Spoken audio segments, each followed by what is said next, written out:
So, Jimmy, you went to Las Vegas and you sent us some videos of one of the crazier things I've ever seen. Yeah, I just went and saw the Grateful Dead experience at the Sphere. Rachel and I went. Her birthday is in May, and I'm going to be traveling. So as a gift, I said, pick one of the Grateful Dead shows between all of my trips, and we'll go. So we just went to Vegas, even though it's a month before her birthday.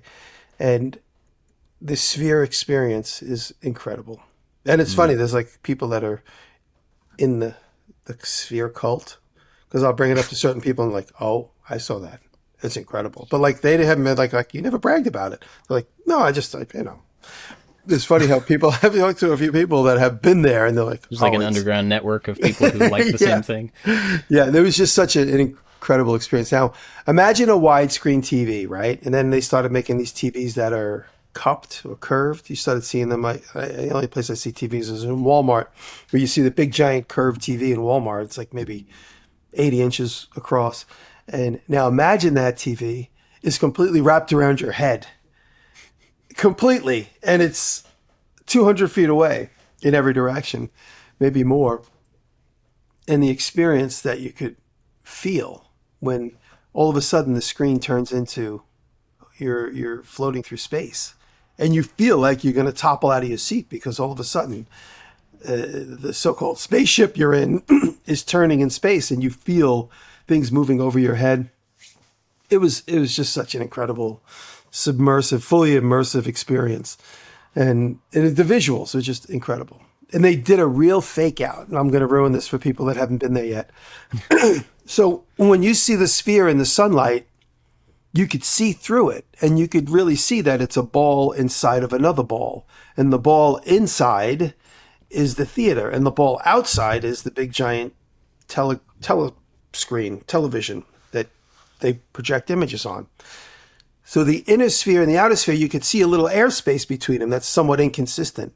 So when you come into the theater and you sit down and you look up at the giant globe before the show starts, it is all scaffolding. And it looks like you're looking like what you could see in the sunlight through the two different spheres on the exterior. You're inside and they have almost like you could see images on the outside. So you feel like you're looking through the TV screen and you could see ghost shadows of what you assume is playing on the outside sphere while you're on the inside sphere. Oh. And I'm like, whoa, this is so cool. You could see the inner workings of this thing. It's great. And then the first song comes on and they video project John Mayer and Bob Weir and the guys on this big image of what looks like scaffolding. And you're like, oh, I guess that's cool. You could still see through their image. You could see the scaffolding and stuff. And you're like, it looks like almost like a video projection where you can still see the wall texture behind it. And I'm like, oh, that's pretty cool. I heard this is going to be really insane, but I'm like, I guess that's cool. You could still see a giant image of Bob Weir, but you could see the scaffolding behind him. I'm like, I guess it's as good as it's going to get. So that's song one. And then it cuts down, everyone's like, it's like their warm up. And then the lights go down. And then all of a sudden the scaffolding starts moving. And that's the video I sent you guys, I think, where the scaffolding slowly starts spinning around you. Like half of it goes left, half of it goes right. And you look up and there's this other big giant scaffolding that's in the sky as like kind of the hub of the big spinning mechanism. And what's interesting is as the scaffolding splits, it creates a lightning bolt, the Grateful Dead steely lightning bolt. And then all of a sudden you realize the scaffolding isn't real because they're not going to have the lightning bolt shape on for every show. And the scaffolding spins completely away and exposes this like perfectly smooth TV screen that just pulls you in, and then you're submerged into the TV screen the whole time. The scaffolding was a complete fake out. There is no scaffolding that you could see. You can't gently see through the inside of the dome to the projections that is showing on the outside on any given moment. It was all fake, which is really, I was totally duped. In the video I sent you guys, you hear me talking. I'm like, yeah, that's the scaffolding from the inside. Then all of a sudden it disappears. Like, what's happening? Where is it going? It's the resolution and the depth is so good that it looks real. Yeah. It's so, and then they have these like lights behind it. So you can't tell if there's like pin lights as if like scaffolding utility lights. You can't tell if you're looking at an image of that or if there's really a light. It looks like it's just so well done. So well done. It's just unbelievable. What an experience. I know we talked So about how they're going to try and make these in every city, but I don't know if that's going to happen. yeah. I was curious about the sound. So it's a big ball. Yeah. So you know, there's no flat. I would assume there's no flat No, nothing. big walls, no flat ceiling. Does it sound like the Does it sound like the audio is coming from everywhere, or can you Yeah. see it? Is it like coming from the stage? How do they It's do the funny, sound? like when you go to like a heavy metal show, which I used to go to all the time, you see a giant wall of Marshall amps. Yeah. And it feels like it's coming directly from the Marshall amps, even though maybe it's coming from inside the whole entire theater. But in general, you see the video I sent you, they're all just standing on a stage and there's a couple of amps behind them. And I guess those amps are mic'd, but there's not a wall of Marshalls. That's not the type of show that is. But the music just completely surrounds you and it sounds great. The crystal clear mix. It's great. It's great. But I didn't see, there's no racks of speakers anywhere, which is interesting. I didn't even think about that. Yeah, The I mean music they've got to just be. fills They the could be space. like under the seats and behind the panels and stuff. But creating audio that works everywhere in a big sphere is probably a really big problem to overcome. And then I would imagine. they did the drum solo, and Mickey Hart is playing, and he played this big timpani, and the whole room rumbled. And it was funny. He was kind of like playing because he knew like everybody's seat was rumbling, and he was playing with it. It was almost kind of funny. He was kind of playing with the audience, but the amount of bass that the room took up without any crackle, I couldn't believe it. How clear the bass was. Usually bass is the test of the system because you hear a Sure. crackle, and nothing vibrated in the room. It's just like you just felt it in your full body. Crazy. Yeah, so it was good. It was a good experience, and looking at all, just if you guys haven't been to Vegas, it's fun. We bounced around and went to all the different casinos and won $150 on slot machines. Listen, yeah, I don't want to brag, but 150. But I am. And we were paying the penny slots. Here's a here's a pro tip. We walked around and just as a joke, we just started slapping the payout buttons on all these machines, and one of them spit out 65 cents. It spit out a ticket for 65 cents. There's no coins there. You could stick $1, but then everything's turned into these computer screens and these tickets, which is kind of sad because I've been there when you win on a slot machine, it starts spitting change out. It's this big ta-da. In Now my day, Yeah, and now it just spits out a ticket. So you cash out and get a ticket, and the ticket's as good as cash. So we slapped one of the things and it spit out 65 cents. So we went to the penny slots and ran that up to like $50 and then ran it all the way back down to nothing. Because I just said, let's just keep trying it. We just got the ticket for nothing. So it was fun. We had a good time. And it was in and out. We flew in, did the show, had a couple dinner, went to a comedy club, and then on Friday night, went to the show Saturday night. Sunday, flew home. Now I'm back in action. Cool. And I'm just preparing. I'm going to start working on a Lincoln Electric video. I'm making a vintage side table for the leather shop because I find I have all these bits and bobs and weights and things. And every time I want to lay out leather, I end up putting all that stuff on the floor under the table.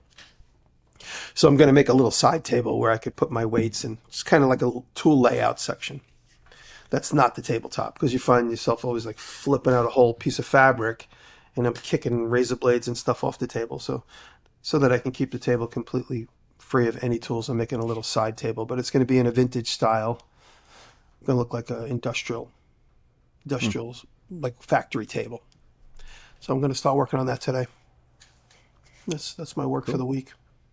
And the Cadillac's coming along. I just posted a video last week. I got the rear fenders on, which was a big hurdle for me. And the rear fenders are going to really allow me to begin to put the side panels on and start really defining. I'll send you guys a picture. I was dreaming yesterday with a couple of strips of wood where and how the body panels will be defined. So that's going to start kicking into second gear. And then a lot of people asking about a house video. I haven't put a video out on the house in 6 months, but a lot has taken place. I had to replace the whole floor. And I've shown bits and pieces of it on Patreon, but the video's coming soon. Definitely at a point now where I have enough content.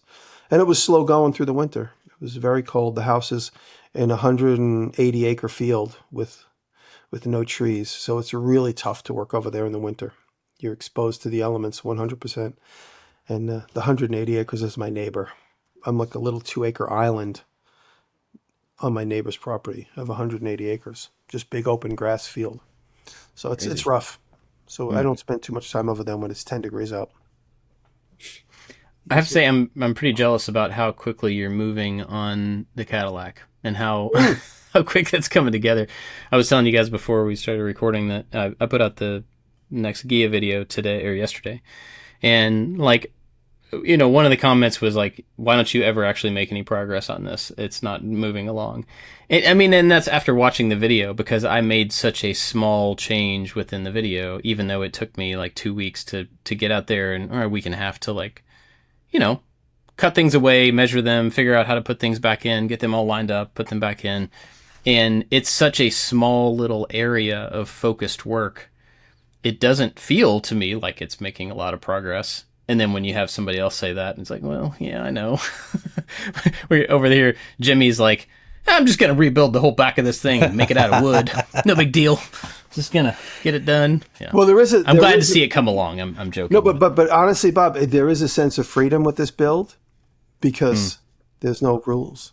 You know, you want to make sure your car looks like it's supposed to look because you're restoring a vintage sports car. There's no rules here. I can be like, you know what? And what's bugging me about this is the roof is too wide because I made the roof go straight back. Because all of the Woodies that I've seen has a perfectly straight back roof. It's as wide in the front as it is in the back, so kind of like a truck. So I'm like, oh, that gives me some freedom. So I did the roof, and it goes as wide in the front as wide in the back. But then I put the fenders on, and the fenders are 6 inches skinnier on both sides. So now the roof's going to have to taper down. Oh. Or I'm going to have to figure out a way to modify the roof. And I came up with a couple of compromises, which will be fine. I'm going to steal a little bit of space off of the fender so that I'm a little closer to the taillight versus just leaving all the metal exposed. Anyway, these are details I'll talk about in the video. But I have the freedom to make all those choices. And that makes it a little bit different. Go ahead, Dave. A question for both of you. Bob, do you see the work on the car as a hobby? And Jimmy, do you see the work on the car as a hobby or just part of what you do? No, I think it's for me, always wanting to work on cars like this has been an obsession. And like I said, I kind of had a breakthrough when I found this type of car where freedom to just experiment is the fun part versus adhering to the perfect dynamics of like if I was going to restore the Mercedes, I couldn't put a wooden panel on the Mercedes. It'd be blasphemy. This car is already destroyed, so if I destroy it anymore, it won't matter. But coming from a content, I need to make money off of this perspective, is it? Oh, like if I don't make money on this, I don't care. Yeah, definitely. So it's definitely for me. It's more of a personal obsession, a personal hobby. But since I expose what I do for a living, or what I expose what I do for hobby is what I'm showing. Yeah. Yeah, I mean, I think for me, it would be. I wish that I was better at doing car work, and the only way you get better at that is by doing it. You know, I'm just not there yet, so it's still a struggle for me to get things done, and that makes it harder to make money on. It's not as like, the people who do videos about cars and they have a lot of experience, it's enjoyable to watch them because you're seeing somebody who's experienced and proficient do the thing that they're good at. You watch me work on a car, you're watching somebody who has no idea what they're doing, like muddle through it, which I'm sure is not as interesting as somebody with a lot of experience. So I don't think it's something, well, yeah. I don't think it's something that like I can really say I'm trying to make money off of, or I expect to make money off of it to be a big part of, things going forward, unless I just get to put more time into it. And I did think about, just like, is it worth even trying to continue to make videos about the Gia in the short term? Or like Jimmy was saying, I don't remember if it was before or whatever, maybe just like capture little bits along the way and then show major changes every 6 months or once a year or something, and not try to like make a piece of content around this one little thing. Because I think I'm at a point where, like I can't show any more metal work. It's not interesting enough. The next thing to get into is going to be something totally different. Yeah, well, maybe when you primer it or attach the frame back to the body, to the wheels, that type of thing. big movements in time. That's always my advice to anybody that starts making YouTube is you want to film only big changes. Yeah. So to answer your question, I don't know, but I it's kind of both still. Yeah. Yeah. It's hard to have. It's really hard to have hobbies because Yeah, it is. when you work for yourself, most of your time goes into the business, and then you have family. You want to make sure like you're doing the work life balance. Where does a hobby fit into all of that?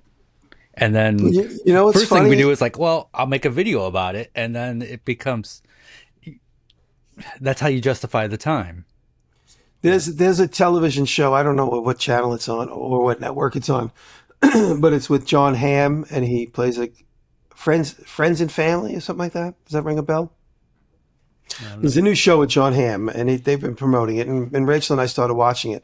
And John Hamm is a recent divorcee, and he gets fired, so he just falls. A lot of things start falling apart. But he's in this really high society culture of friend group, and you see him sitting around a lot of the time just watching TV and eating cereal because now his whole social circle changed. He doesn't have a job, doesn't have his kids and his wife around. And I said to Rachel, this is the average finance bro who's got no hobbies. I guess you maybe go golfing or whatever. But and they go, this guy, he just sits around. Like if he's not interacting with somebody, he's got literally nothing to do except wait for the next interaction with another human. And I said, it's sad. It's sad that this guy has got no hobbies as as a human, but as a character on this television show. They try and make it seem like how crummy his life is without any personal interaction. Yeah. But if he had a workshop and a YouTube channel, he'd be busy all the time. He wouldn't need to wait for the next interaction with a human being. Well, so, he would David, worry about his hand planes. You had the go-kart stuff as a hobby that you kind of kept separate from I did video stuff for mostly, and then you sold all that off. Have you replaced that? Yep, I've replaced it. I mean, do you have, you know what I mean? Like, yeah, I have not replaced it, but I think subconsciously I'm looking for something to replace it. I really, really enjoy having all of my time filled all of the time. I don't enjoy not having anything to do. I don't know what my next obsession will be, but I continue to have them. Pottery. I'm going to put it out there as a suggestion. Yeah, maybe my next obsession doesn't cost me any money. Sleeping. Sleep, right. I don't know. I just let things come naturally. And so I feel like the go-kart stuff, I did justify it. I was like, I'm going to make some videos on this, and I did. Man, my engine building video is, I don't know what it's got like 2.5 million views, maybe more. I haven't looked in a while. Wow. That did really good because that information wasn't out there in one place. And so I had that successful video. I had what I've considered a successful 3 or 4 year run. And then it just felt like if you want to be competitive, you got to keep up with things. You got to do a lot of maintenance. You got to do a lot of tear down, rebuild, and it lost its fun.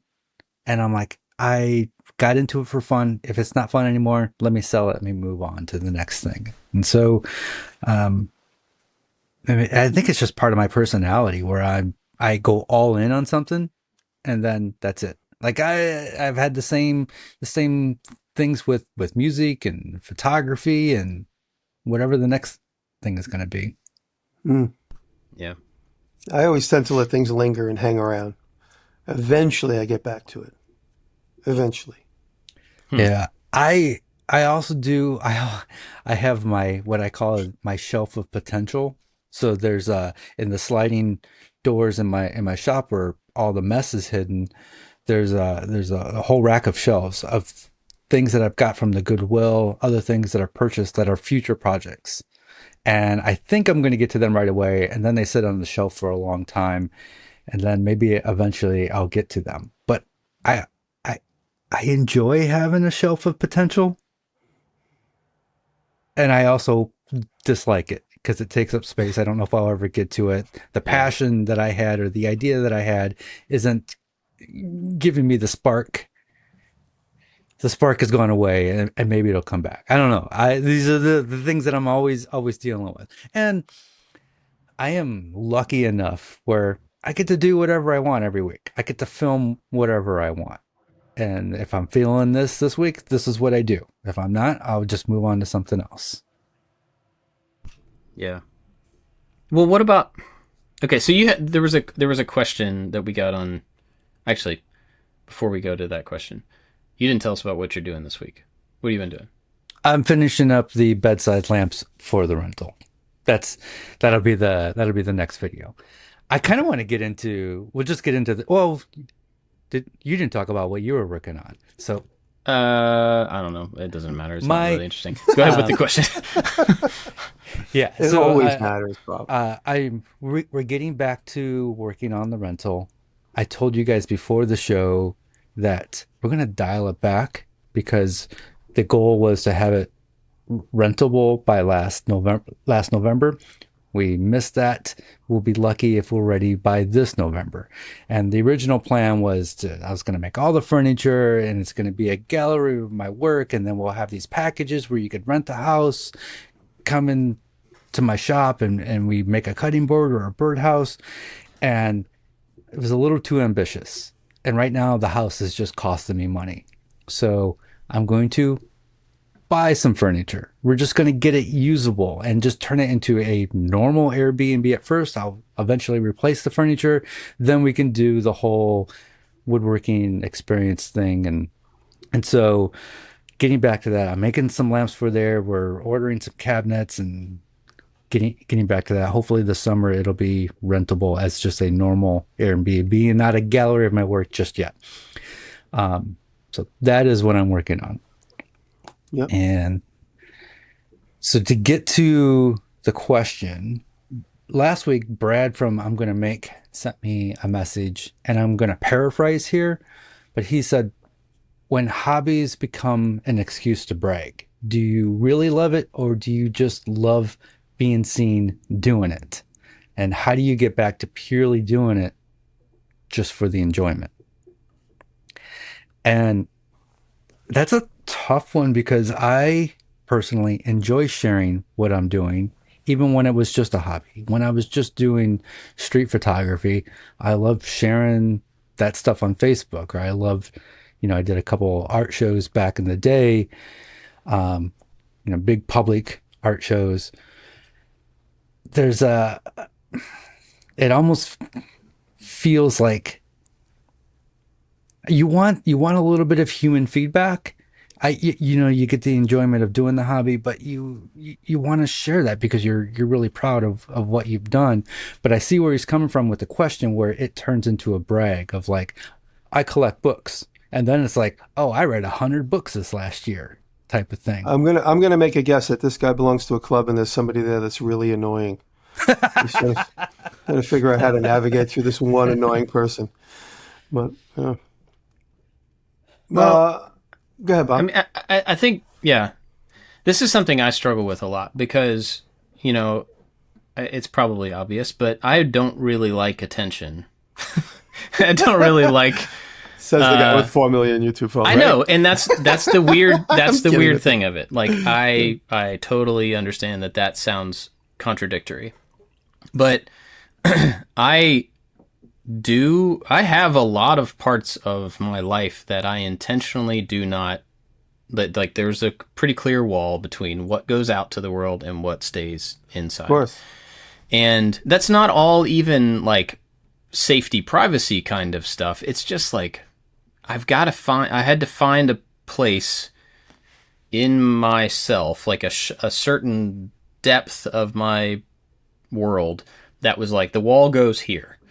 And the stuff on the inside of the wall is for people I know. It's for people. I think we all have that. I mean, we all have that to some degree. As open as I am, I still have that as well. Yeah. And I think it's good. Yeah. But I think figuring out where to put those interests inside or outside that wall is the thing that the question is about. Mm-hmm. Like if you, and David, you said this earlier, like if you have a hobby that you want to do, the easiest way to justify that hobby is to put it outside the wall, is to put it outside so that you can make a video about it and you justify the time and you justify the costs and you justify the whatever so that other people can at least see it, whether it's for their benefit or whether it's for your benefit. Whatever. That's up to each individual person. But the easiest way to justify that stuff is to put it outside the wall. So deciding with new interests or continued interests or relationships, do you want them to be inside or do you want them to be outside? And that's a hard thing. Like with the car stuff specifically, because we were talking about that earlier, I think if it were inside, I would probably get it done faster, maybe even better than putting it outside. But I don't think I can justify the time, because if it were just on the inside, because I have kids, I have other things I have to do. And so I don't really want to show that stuff off. I don't want to show my failure off. I don't want to show my having to learn on the fly off all the time, especially in the case of that car thing. I want to have a good car. That's the point, right? But it's really hard to do without showing it off. Well, and I get that everybody listening is probably like, yeah, whatever, but you get paid to make video. I get the conundrum. Trust me. But what if you were still a programmer? Would you post photos of that on your personal Facebook page?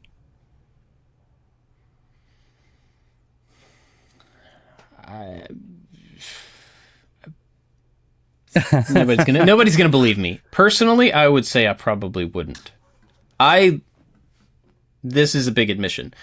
Personally, I would love to disappear, to be known, and I don't mean that like disappear, to only be known by the people I know, to only interact with the people that I run into in life, and like build local relationships. And like social media for me as an outlet, as a thing, is very frustrating and very uncomfortable, and it's a part of work.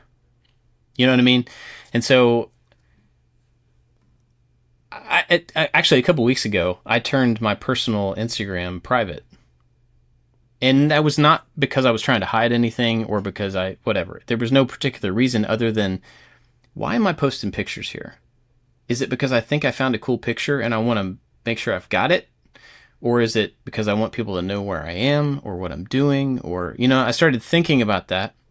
Didn't have a clear answer. And I'm like, well, if it's private, then I don't have to fight that feeling about why I'm posting something. I can post it and I know that it's going to a very limited, very small, very close group of people. And so like I wrestle with that a lot about like, why am I doing this thing, whatever it is, and where do I put those things inside or outside that wall? I don't know. Yes, Jimmy, for somebody that has a lot of YouTube subscribers, it sounds very stupid and backwards to say that I don't really like being public, but no, I'm totally picking on you. But like I said, there are certain things like I've struggled with people in my life that said, "Hey, post this and post that." And I'm like, no, there's a line. You don't understand. I'm not just this person that just blurts out opinions and facts because I have a platform. There are certain things I don't say and I don't want to say. And I'm not talking about politics. I'm talking about my personal life, because that's just not for public consumption. Yeah. It's not what I've established. It's also not what I want to share. And that's it.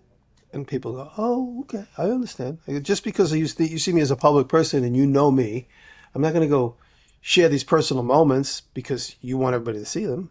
It's not my family photo album. It's my page for the work that I do. Yeah. And so there is a line. And I totally get it. Yeah. Do you, if a family member comes over, do you feel compelled to show them what you're working on? Yeah. Because I'm the crazy uncle everybody wants to see what I'm doing. You don't. No, people come over. I'm like closing up the shop. I'm like, okay. let's be normal life people. And like, without my shop, I'd have nothing to talk about. I kind of feel the same way. Yeah. No, because my place is such a destination. Nobody accidentally stops by here because it's so far off of the beaten path for the people that are my personal life. So when people come here, they're like, "What's new? What's next? What are you doing? Are you going to build a new building? What's the next car you're working on?" So that kind of thing happens. And then once that's all over, it's like, "Okay, where do you want to go eat?" It's like, "Let's go to the milk run." "Oh, let's go to the milk run. I heard so much about it." Oh. That's typically. It's like people I had come here. something delivered. It's like they just got off an airplane from the moon From the to the moon. What? So I had something delivered yesterday, and these two guys, and this happens every time I have somebody have to bring something in the house. These two guys had to wheel this. It was a treadmill. They had to wheel it in the door, and right when you walk in the basement door, there's there's a stormtrooper standing in front of you, and there's an arcade cabinet right next to it. And then when you turn left, there's an R2D2. And, it's just like, and so they walk in and they set this thing down and they turn around and they go, the guy just stops and he goes, "Who are you?" And I was like, "What?" And he goes, "How do you have an R2D2? And I was like, "Oh, I made it. I make stuff." And he just stood there and stared at me, and I felt, and it wasn't like he was totally fine, but I felt so uncomfortable because I immediately had this like, now I have to justify why my house is this way to a complete stranger. Just tell him you're George Lucas's grandson. That's it. So I won a contest, stuff like that. I think, Jimmy, you're talking about people come and they see the thing and you're excited to show them, and you should be. You should be very proud of what you've built and all the work that you've done. And I am proud of the work that I've done, but it just feels weird when I have like a stranger come in and be like, now you have to tell me about why you have these things, or why like, I don't know. I don't know. I have a hard time with that because it's not necessarily bragging to tell people what you do. It's not trying to show off to post a photo to Instagram or something about something that you've done. It's not, if you have a hobby, showing it to other people is not a bad thing. I just have some weird aversion to it where I just, I don't know. I don't know what it is. But yeah, that was a strange example of that exact same thing from yesterday. Is it feels weird to say I enjoy attention, because I do, and I know it's not cool to say that, but I do enjoy the attention, especially when it's something I'm really passionate about. Like, I really love making things, and I enjoy sharing that with other people. I also feel like the fact that I do create stuff is what makes me interesting. So if you're going to come over to my house, I'm going to talk about what I'm interested in. And what I'm interested in is music and making stuff. So those are going to be our two conversations. But that's not like I don't think there's anything negative about that. Now it's different. I think if you would like go to Walmart and stand there and be like, "Hey everybody, I'm here. Guess what I do for a living?" You know what I mean? That's different. If somebody comes into your space, into your creative area, physically or mentally, whether that's conversation or in your shop, like, and they ask you about it, they want to know what you're excited about. And I tell my kids this all the time. If you have trouble talking to somebody, or it's like an awkward spot, ask them questions about themselves. That will make any awkward moment less awkward, because people love, all of us love to tell what we care about, love to tell what we're interested in. And like, so if somebody comes into your space and like asks you about, or comes to your channel, you can even look at it that way. Somebody comes to your YouTube channel, by watching, they are asking you about what you care about. Nothing at all wrong with being excited and wanting to share that stuff with the people. I mean, that's why all of us do what we do. So please don't hear anything I'm saying about my weird, like, insecurities or whatever. It's like a negative thing about anybody else showing off their stuff. That's not at all what I mean. But it does feel like, going back to Brad's question, is like, do I do anything purely for the enjoyment of doing it? And it almost I question myself of like, what if there were no cameras, if there was no Facebook, if there was no Instagram? Of course I would still be doing those things. I truly believe I would be doing exactly what I'm doing with or without a camera.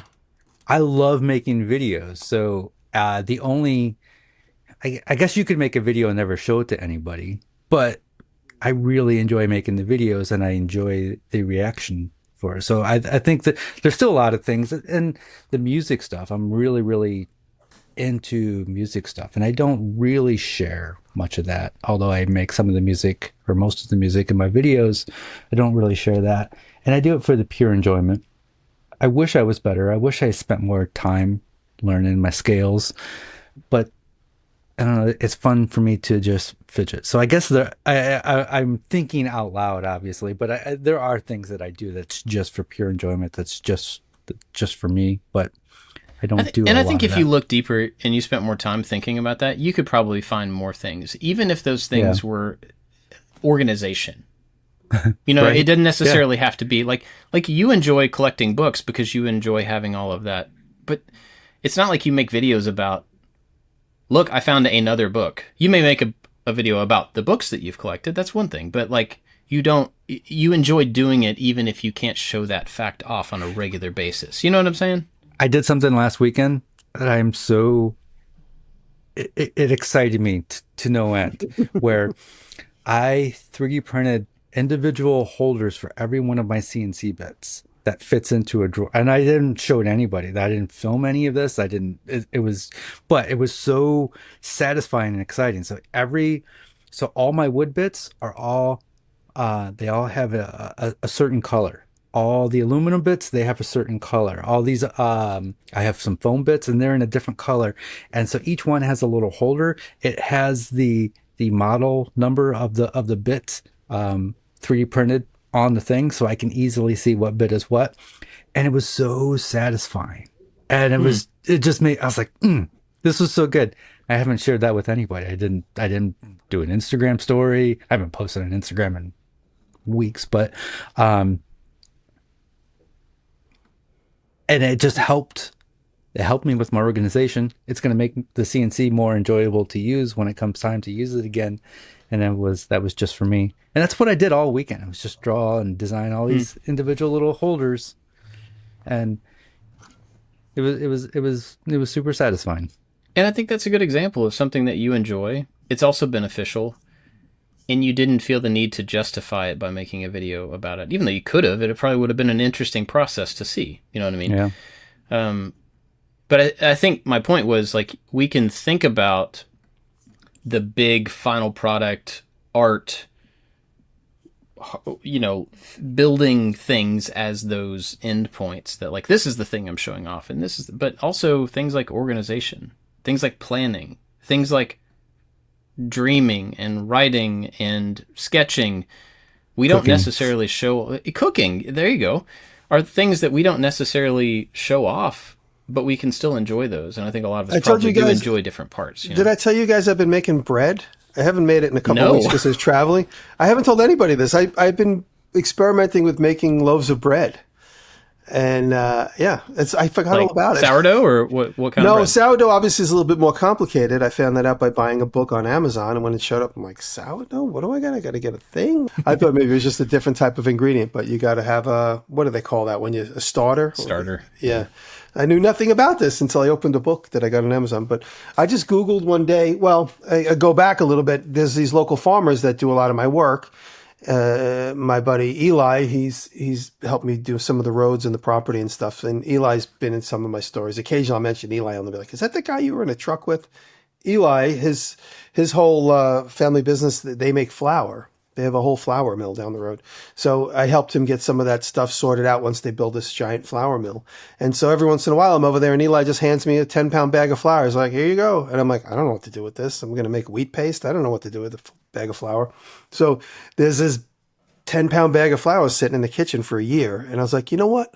I'm going to make bread. I'm going to figure it out. So I opened up Google, found a quick recipe, made my first loaf of bread. It was like a brick. It was like you can cut into it, but like 3 minutes it was good bread, and then it turned into a brick. Did you go to school on the first one? I went to school in the first 5. I cut a couple of slices off, and I always text Ryan. I'm like, new loaf, and he comes running down. He's like, this one's a little better than the last one. it's a little bit more moist. He's like, did you put more salt in it? Like he's like my taster. Nice. And then I get a couple of inches out of it, and then I just throw the whole brick out to the birds, and then I try another one. So I started traveling, so I got to get back into it. So, but yeah. Eating bread is one of my hobbies. Yeah, that's a struggle. You should post pictures about that on Instagram. I know, right? It has been a struggle because I'm constantly, especially now that I'm older, my metabolism is so slowed down. Yep. I have to be super conscious about what I eat. Otherwise, I put weight on right away. I'm like struggling with this last 20 pounds I'm trying to lose. And at the same time, I'm like, Rachel's like, you picked the perfect time to learn how to make bread. It comes out of the oven and I'm like, I've already eaten like 3 inches of it. I'm with like butter. I'm like, oh, this is so good. It's starting to harden up. Throw it out to the birds. And yeah. So that's also the other reason I started traveling, but also just every time I make bread, I eat too much of it. So I've slowed down a little bit because of that. So, okay, here's a left turn. We've talked a lot over the last 300 years that we've been doing this podcast about products and about like making things that you design it once, you do it once, and then you can sell it. And it's like residual income, right? That just keeps coming in. And we're all, at least Jimmy and I have been looking for something like that, you know, doing things like that. And in my cases, it's courses. It brings in another less active, I won't say passive, but less active source of income that eases some of the production burden on turning your hobbies into videos or into content or whatever, right? Because you have this other money that comes in, so you don't necessarily have to make bread videos. Do you think there's a future there in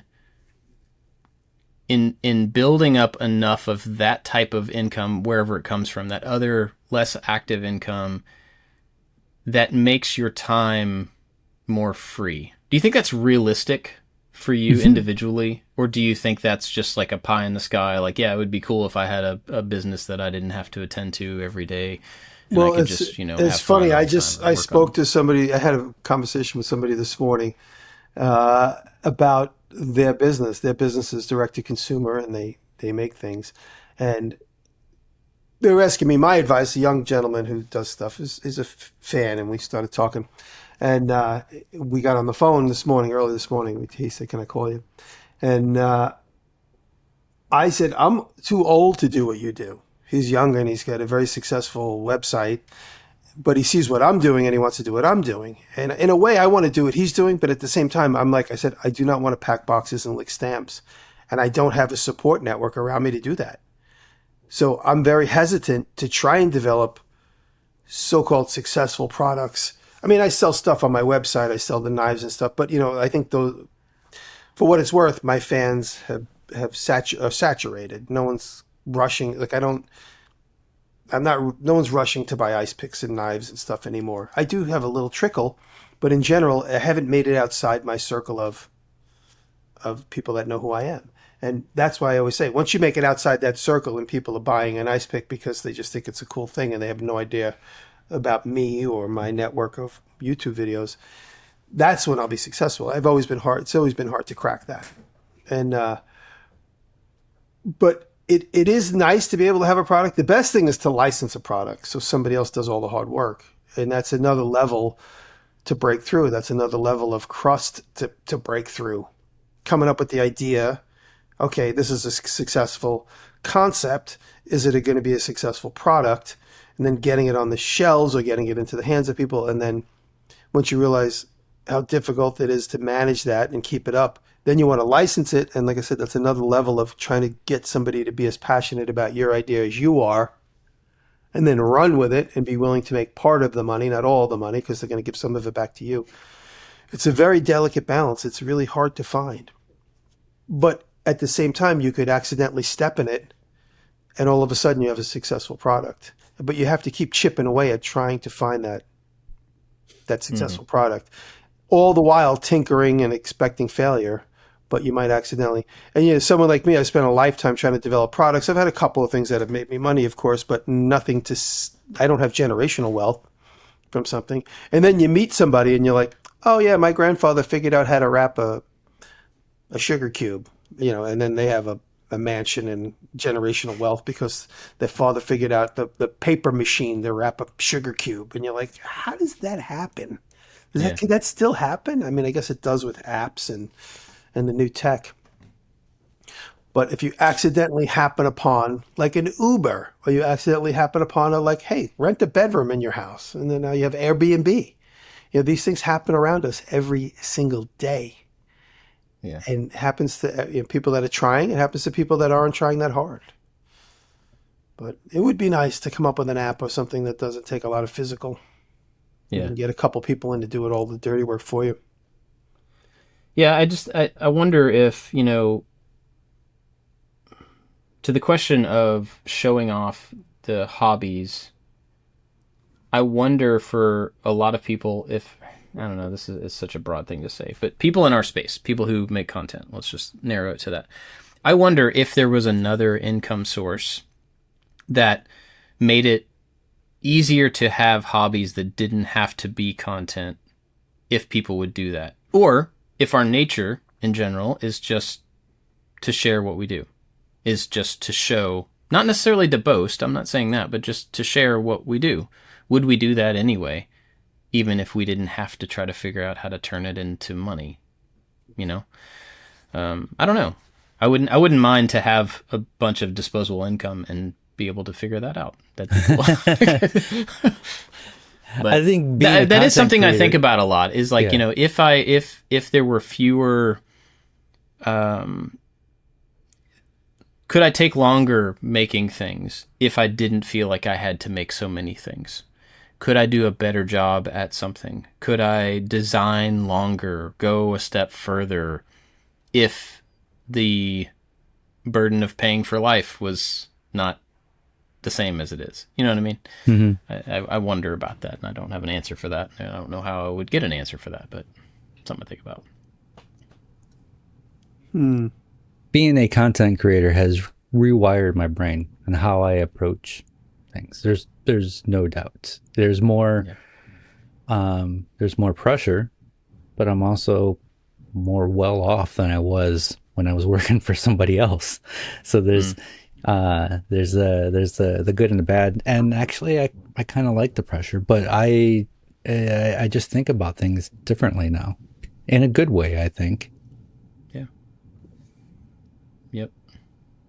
Cool. Well, any other thoughts on showing off, not showing off? It's funny, when I don't show off at all, I completely forget about them, like the bread. Like, I never mentioned the bread at all. I completely forgot about it. I wonder if there's a couple of other things that I'm not thinking about because I completely forgot it. Because I don't make a pictorial. I never even took a picture or even a clip, a video of me making bread. You still practicing trumpet? A little bit, every once in a while. I have my scales that Ryan, who lives with me, is a very, very accomplished trumpet player. You guys would really have something to talk about. He's the one who wrote the scales out for me, so occasionally I practice the scales. And it's funny, it's like this with mostly anything. If anybody puts some time and energy into an instrument, you practice till you get frustrated and you think you're really horrible at it, and you are. But for your level of where you're at, you're like, this is never going to work. And then you just randomly pick it up a week later, and suddenly you're so much more advanced than you would have expected to be based on your frustration. You need to sleep on it. Yeah, you really do. And I'm at that point now where every once in a while I pick up the trumpet and I just like rock through a couple of the scale that he gave me to practice, and I'm like, I can't believe I remember that. I don't have to look for my cheat sheet, which is usually a couple inches away from the trumpet. I always put them down together. It's a cheat sheet he wrote out for me. Yeah, so I still do play with it. Nice. I'm not ready for my recital though. My youngest son is playing trumpet, and this is his first year, and he was down here. Like last night, we got home from a movie, and it was pretty late, but he was like, I still got to get my practice in. So he came down here and played in the basement while we were all upstairs, and it's pretty wild how he has progressed a lot in less than a year of learning from school. And he practices at home a couple times a week and stuff. It's not all the time. But I hadn't heard him practice in the house in quite a while. And it was kind of that moment that you just described from my perspective of listening to him, like, oh, wow, like listen to that. It's starting to work. Practice is yeah, it's kicking finally in. it's like clicking for him, and that's really cool. Yeah. But awesome. Well, I'm going to thank our Patreon supporters. How about that? Big thank you to everybody over at Patreon that lets us brainstorm and talk and have therapy sessions and all the stuff that we get to do on this show. You make the show possible, and we are super grateful for the support. Absolutely. So big thanks to everybody over there at every level. Everybody is helpful. Everybody is appreciated, and they all get the after show, which is another show after this one. But I always want to shout out our top supporters because they really do go above and beyond. They go past what they need to support us. That's Nick Ryan, Corey Ward, Albers Woodworks, Works by Solo, Chad from Mancrafting, Rich at Lowen Designs, Odin Leathergood, Sean Beckner, Scott at Daddy Yourself DIY, Jeff at the New Janky Workshop, Warren Works, Michael Manedjan, Crabtree Creative, Matthias Garnow, and A Pretty Big Deal. Thank you all very, very much. If you want to support the show, if you want to get the after show, if you want to send us comments and stuff, you can do all that at Patreon. Just go to patreon.com/makingit. Join up at any level. We would be very grateful for the support. I have a cool video that somebody sent me yesterday that I'm going to share. Do you guys have something to share? I do. This week? David doesn't have anything? It's like a first time ever. I know. Dude. You make up for it because you have 3 or 4 every other week. So mine is, I think you may have shown me this channel before. I'm not really sure. The guy's name is Scott Eugen. I don't know how to say your last name, Scott. I apologize. But it's making a portable M4 Mac Mini. And he took a Mac Mini, the little tiny Mac, and put a screen and a keyboard on it and 3D printed this whole thing to put it together. The product is cool. The video is really cool. He did an excellent job of telling a story about making a 3D printed thing. And he does this thing that I'm so jealous that I didn't think of. Man, I love this so much. He does this thing where he's thinking about the design, and he's sitting at a desk, and he's looking at these pieces, and he says, well, if I do this, then I have to do this. And then he put other versions of himself walking in from behind and leaning over and being like, yeah, but don't forget about the whatever. And yeah, you got to handle this thing. Oh, yeah. Which is 100% what my brain does every single time I design anything. And I've never known how to show that in a video. I always try to condense it down. Has done a little bit of that where he's multiple versions of himself come in. Yeah. Yeah. But it's just this internal brain design conversation, but he does it in a really slick way. And yeah. It's a good video, and he did a great job on the product too. It's very cool. Like I said, it's a master class in how good a build video can be, because the storytelling's so good. Don't be afraid to borrow that technique, because of course you would put your own spin on it and it would be different. So get inspiration from it and figure out how to make it yours. Yeah. Maybe I should. Maybe I can give him a shout out too. Yeah, it was a cool idea, and that specifically stuck out to me. Dang it! I wish I had done that. It's kind of like the Jim Gaffigan comedian where he like does the internal voice on stage. Oh, He does. That's become a big thing for him. Yeah. Well, anyway, that's mine. Sorry, David, you don't have one. So I don't have one. You sent that to me, and I'm like, yeah, I've already watched it. It's so good. And don't think that it's a 3D printing video, because it's not. It's I wanted to make this thing. I made this thing type of. It's really good. Another thing that, and I've seen this in a bunch of other videos, this is not new to him, but one thing that did stick out while I was watching this one specifically is how clean it's like how clean the shots are. It's not necessarily that there is less stuff than I have in my space, for sure. But how well crafted each shot was, and there's all of the unnecessary objects are removed from the shot. Everything is with intention. Yeah. And in a and he's in an apartment at a desk, and so that's a little bit different than being in a workshop where you have like tools that just pile up and things you have to have around eventually. But it really got me thinking about trying to just take like another 5 seconds before I hit record on most shots, and just being like, what can I move? What can I clear out to just simplify so that the focus is on the right thing? Because I can't change the backgrounds. I can't reorganize the shelves every time I want to do a shot, but I can remove objects from the background, from the table, from the, blow the sawdust off, stuff like that, just to, so I think there were several good things that came out of watching that one for me anyway. I just sent you guys, I'm going to hopefully I don't ruin his name, Ryan Drapella. Ryan Drapella. He has a channel called Cutting It Close. I just sent you. And make sure, am I saying this channel name right? Cutting It Close. Yeah. Cutting It Close. I always want to call it Cutting Edge. Anyway, Ryan was the speaker at Workbench Con this year. And he was great. He's great. He's got a successful Etsy page. And I started my Etsy page recently because of him, because of the influence that he gave me. And I think I might have mentioned this. I don't know. I mentioned this somewhere. But when we met, he called me Mr. Diresta. I was like, please don't call me Mr. Diresta. It's like, nice to meet you, Mr. Diresta.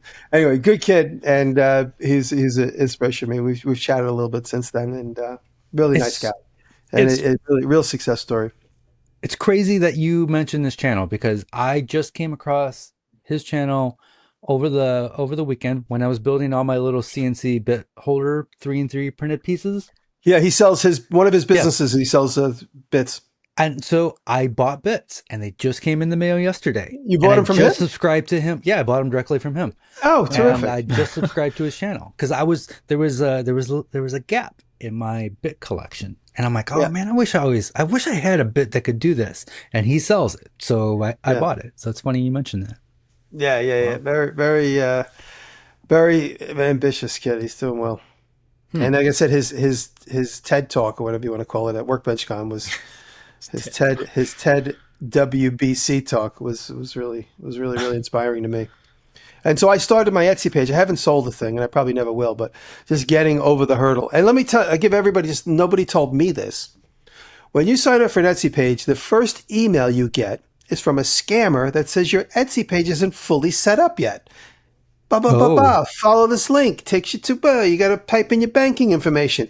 And then I went down the whole scam hole, and I was halfway into the scam hole with this link when I went back to the Etsy page, and it says Etsy conversations and then everything else. And I'm like, wait a minute, why is this message not in the Etsy conversation? But they're telling me my channel will be put on hold unless I sort out this banking issue.